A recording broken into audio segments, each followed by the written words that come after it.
చెప్పురా. లేదురా నేను రాను, ఆ పని మీరే కానివ్వండి, నేను బిజీ ఉన్నా. సరేరా, ఓకేనా? కాఫీ.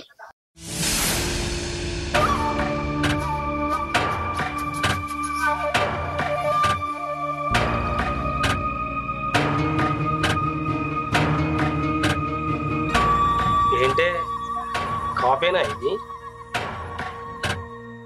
ఇంత ముందుకు కాఫీ బాగా చేసేదానివి, వంట బాగా చేసేదానివి. రోజు రోజుకు నా మీద ప్రేమ తగ్గుతుంది, వంటల్లో రుచి తగ్గుతుంది, కాఫీలో షుగర్ కూడా తగ్గుతుంది. అవునా? అదేం లేదు, మీరే ఇదివరకులా లేరు. తెలుస్తుంది, ఎవరు ఎలా ఉన్నారో తెలుస్తుంది, అంతా చూస్తున్నా. బట్ దీని ముఖంలో ఉంది, పో వెళ్ళు.